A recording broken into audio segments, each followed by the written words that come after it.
So the long-rumoured Halo CE remake dropped its first trailers, plural, there was quite a few. Halo Campaign Evolved.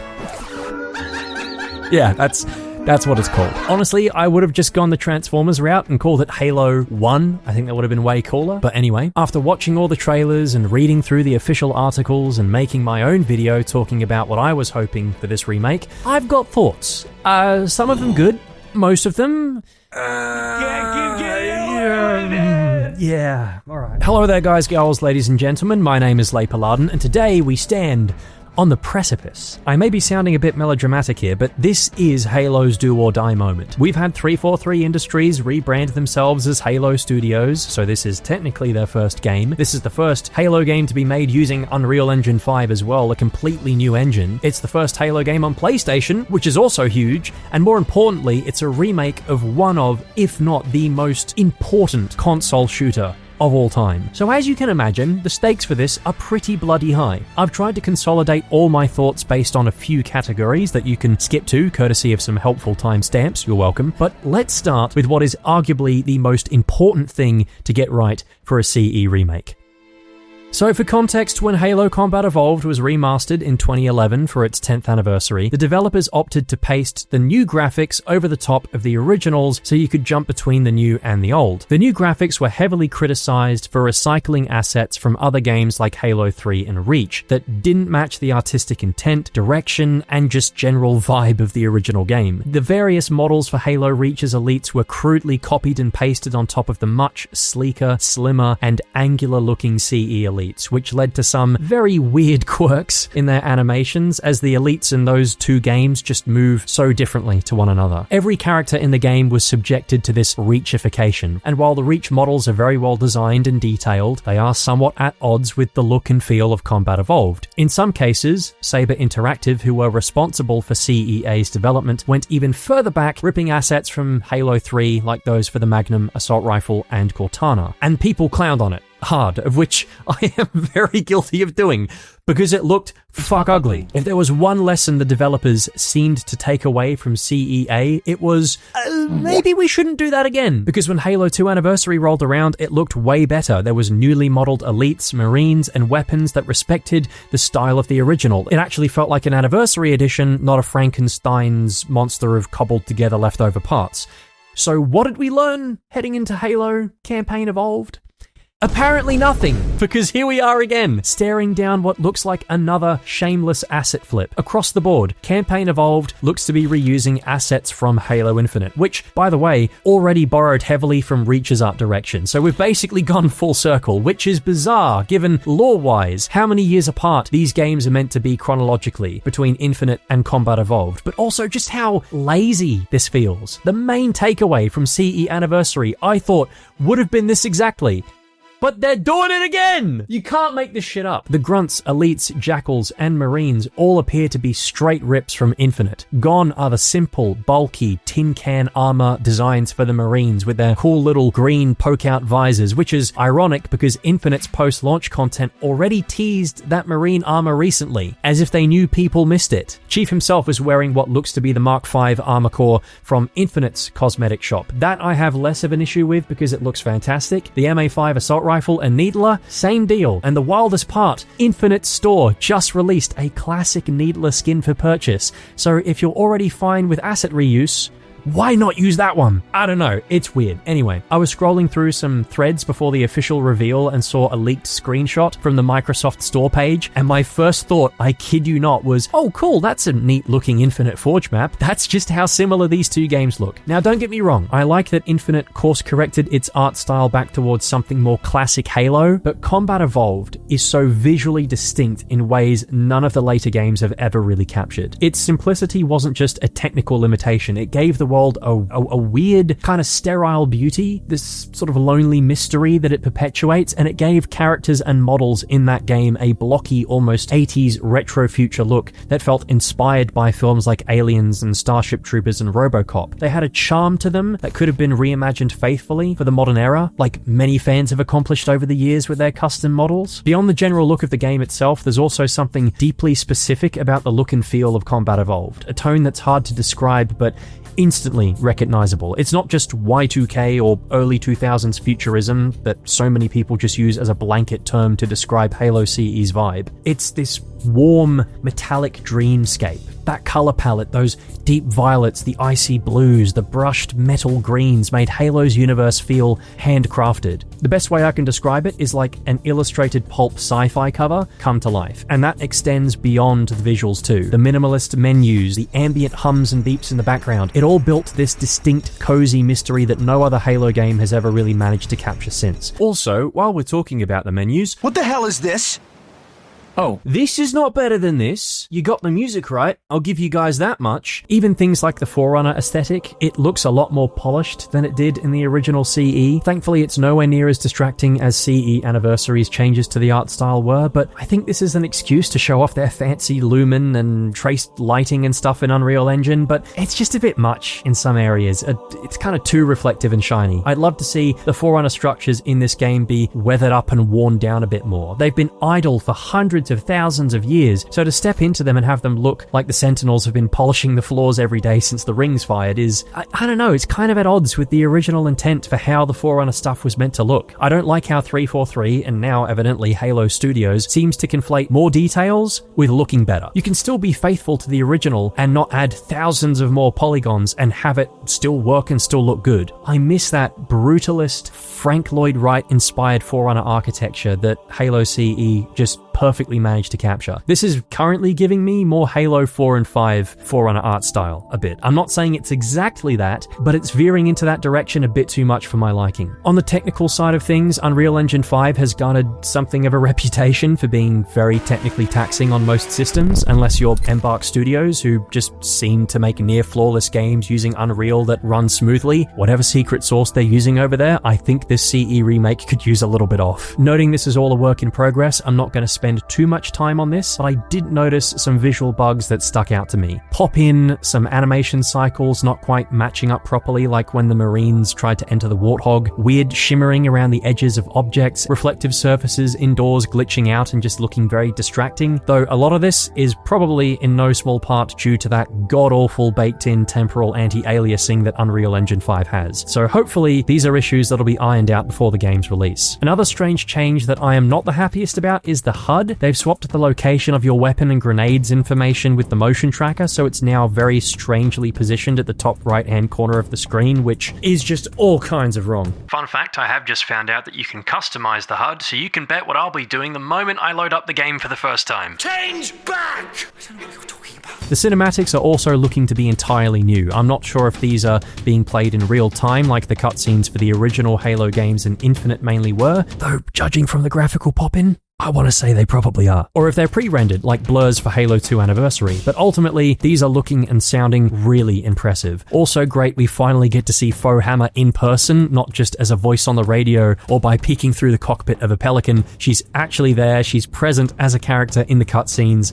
I love that. On the visual front, while the rating hasn't been officially confirmed yet, it's looking like it's leaning towards an M rating. And yeah, there is no shortage of blood. Enemies absolutely burst with the stuff when you shoot them, thanks to this clip courtesy of Ubernick, and the Flood look suitably grotesque and nasty from the short glimpses we've seen. So in that regard, mature Halo bros, we are so back. Here's hoping we can still jib limbs off the Flood combat forms, because that's half the fun. The devs also teased that the Flood's behavior has changed quite a bit from Combat Evolved to Halo 3, and that some of those changes might carry over into Campaign Evolved. I'm guessing that means Flood infection, infection forms burrowing into hosts, which was also very creepy and cool in Halo 3, but there's also talk of pure forms returning like the tank form from Halo 3, which I am really excited to see more of. If they really lean into that horror element in the second half of the campaign, crank up the atmosphere and dread a little, man, that could make this one of the most memorable Halo experiences in years.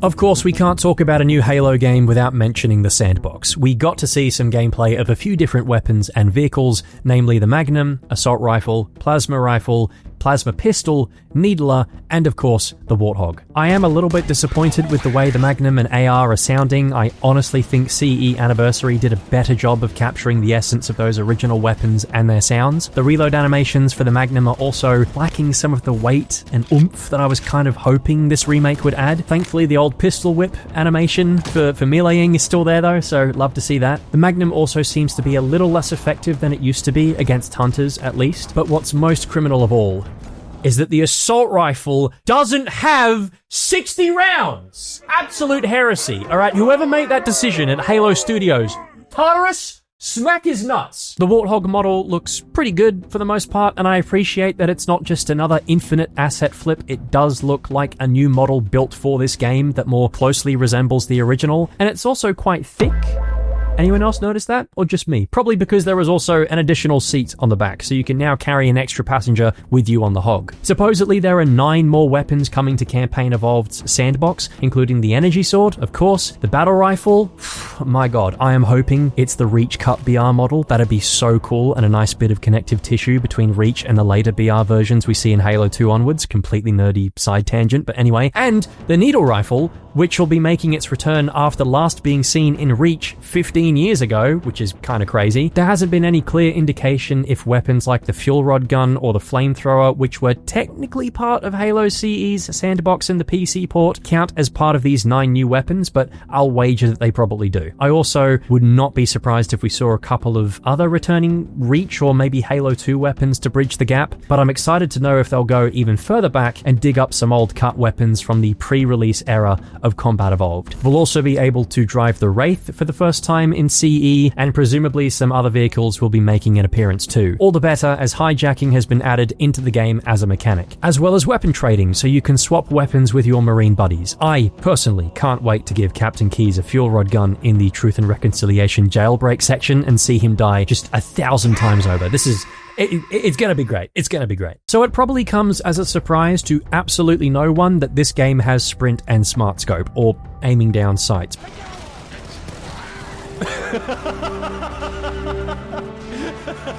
I feel you, brother. I feel you.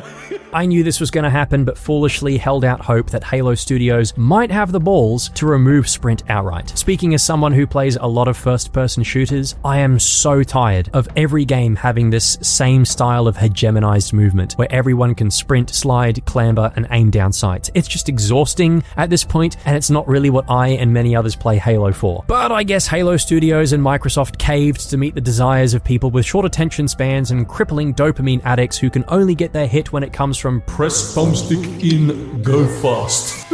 Oh, heaven, my lord, please give me strength. Some other vestigial modern Halo features like hit markers are returning, not because they actually add anything to Combat Evolved's design philosophy, but rather because someone at Microsoft probably has a checklist that needs ticking, especially if those earlier leaks about internal disagreements over sprint's inclusion are actually true. What really gets me, though, is the option to disable sprint entirely. I'm not sure if this will be through a setting in the menus or a skull, but come on, guys. In Halo 5, it stopped shield regen. In Infinite, it was basically a placebo, and now you can just turn it off. Every new Halo seems to take one step closer to admitting that sprint is a problem that you can't quite let go of, a mechanic that keeps getting smaller and smaller and smaller because deep down, everyone knows it just doesn't belong. If encounters and environments aren't designed around sprint and the speed boost it offers you, then clearly it doesn't need to be in the game. And if its speed boost really is that negligible, then again, why does it have to be in the game?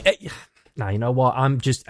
It is what it is. All right. Anyway, moving on. Speaking of skulls, Halo Studios are claiming this campaign will have the most skulls of any Halo game, dozens apparently, with one developer saying that he doesn't think Legendary All Skulls On will be possible to complete. I know a certain frog who would love to prove you wrong. Another big change seems to be the health. Maybe I'm blind, but I did not see any health packs on the ground, which were a common staple of CE, and I think may negatively impact the pace of combat, especially especially on higher difficulties, and it looks like your health will just recharge automatically, maybe a bit slower than it has in previous games. My bright idea would be to have med packs be available on heroic difficulty and up, so if you're new to Halo and going in on easy or normal, you don't have to worry about it, your health will just recharge, but on higher difficulties, you'll have to pay more attention to your health bar and how you approach enemy encounters. Also, can we maybe get the old health bars back for the Warthog passengers? I miss that feature in every other Halo game that it's not in. Fall damage also seems to be gone, or at least it's been heavily reduced compared to OG CE. That's a change I don't have much of an issue with, and I'm neglecting to mention the biggest detail, which is that this game is going to be playable on Xbox, PC,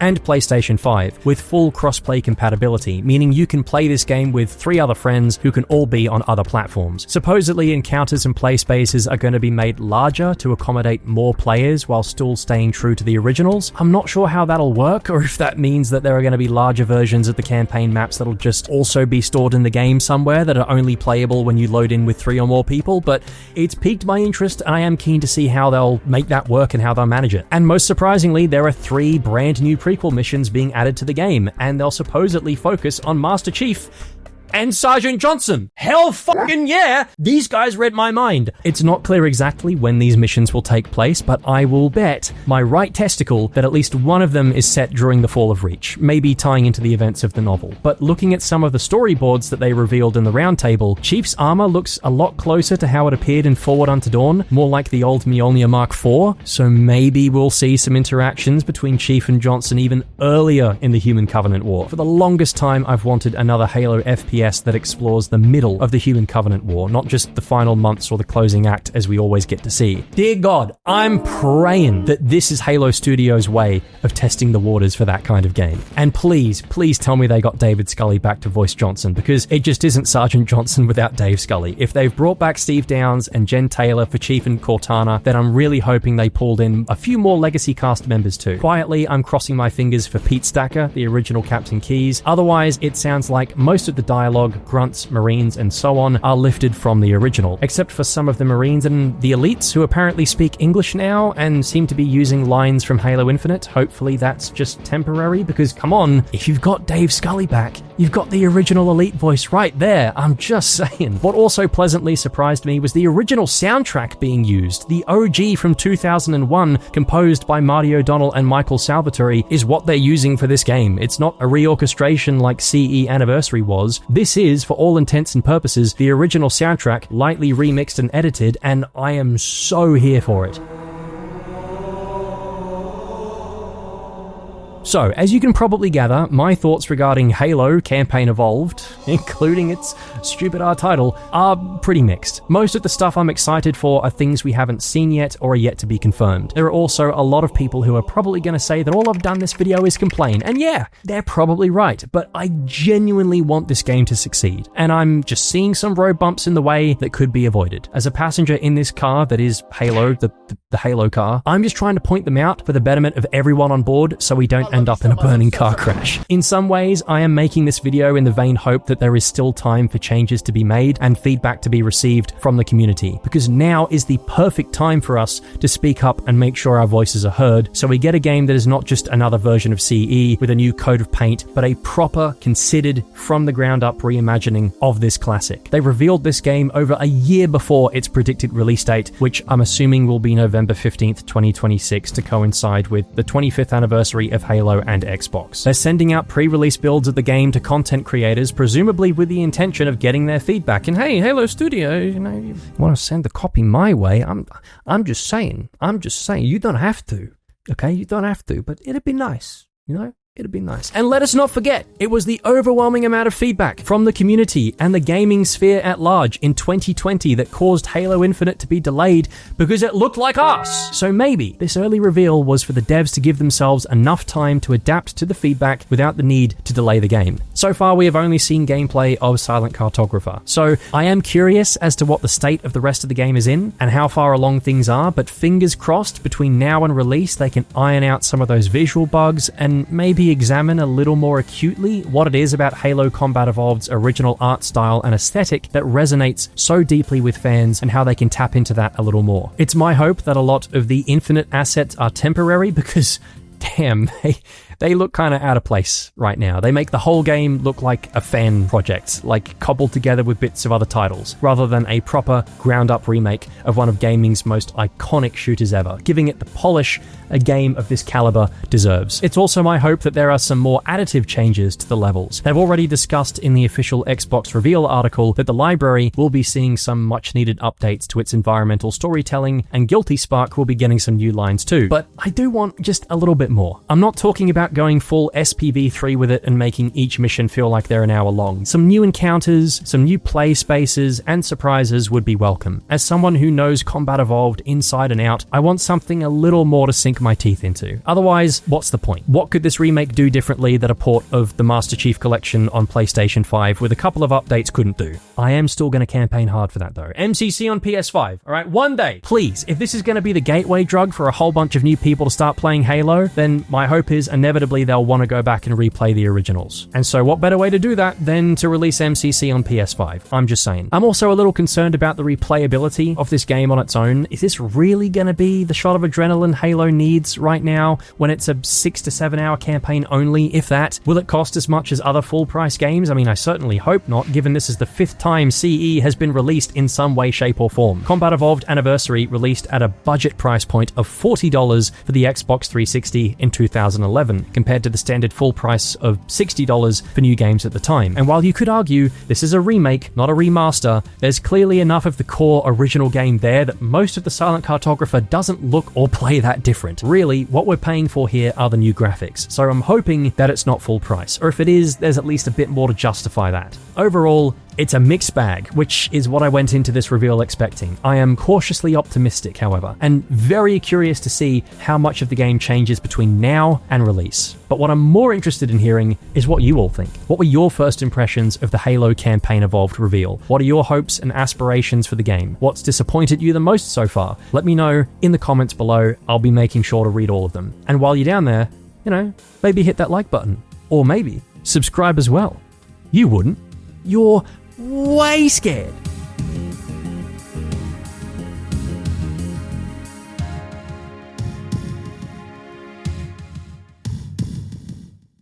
What are you still doing here? Go home. Go watch another video. I'm sure Hidden Xperia's probably posted one by now.